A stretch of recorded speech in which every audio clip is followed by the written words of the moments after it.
When I met the Flaming Lips, I was still working at a record store, and a lot of people don't know this about me, but I actually was going to college for a degree in education. So I actually have a degree in education. I was supposed to be a high school history teacher.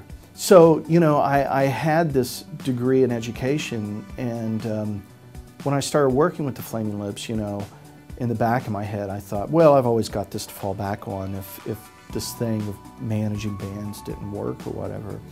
But I would say early on in my career, because I was very lucky that there were people that were willing to spend time with me, ranging from people that worked at Warner Brothers Records to the Flaming Lips lawyer, who'd spend time with me explaining how the music industry worked.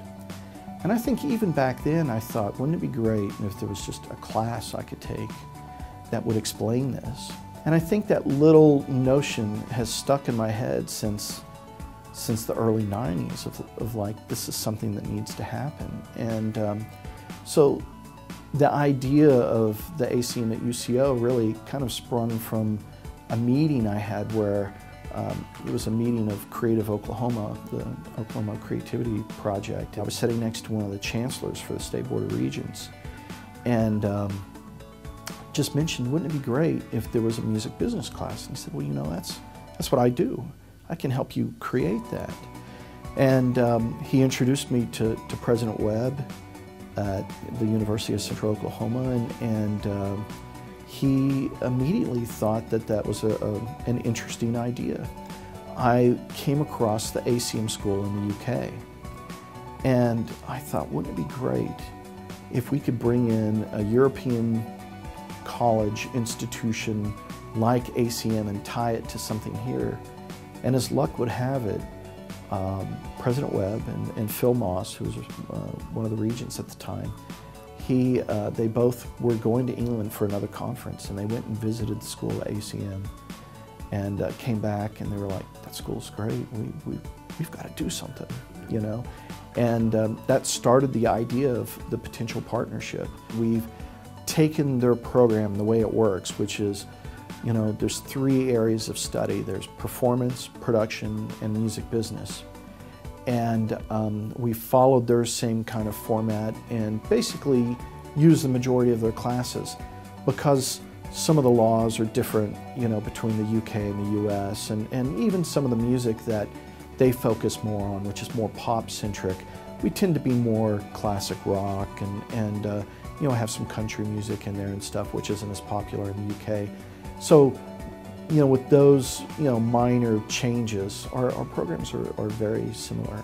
Nashville had the Grand Ole Opry, and it was something that drew people that were interested in music and music as a business to it. Austin, Texas had the Austin City Limits television show, and it had Willie Nelson, right? And they did things to create something that made that city look like a music city. I believe we can do the same thing here with the ACM. We can be that focal point and that hub.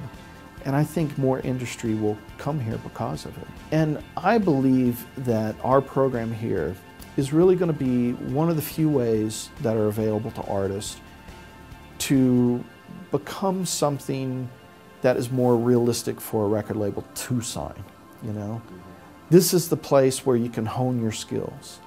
Much like Malcolm Gladwell talking about the 10,000 hours the Beatles had to practice and play in Hamburg before anyone paid attention to them. And when they finally did, they were amazing. It was because they spent so much time honing their skills. I really think we're going to be like that, where you're going to start seeing here in another, probably a few semesters, some of these kids walking out of here, and they're going to feel like, polished artists that are ready to go, as opposed to something that a record label really has to grow. There are some stars. You don't have to name them. I'm not going to tell you who they are. Yeah, absolutely. They're stars in different ways. When I say star, I don't mean like a Carrie Underwood. I mean someone who's really talented and shows a great deal of potential that could grow into something,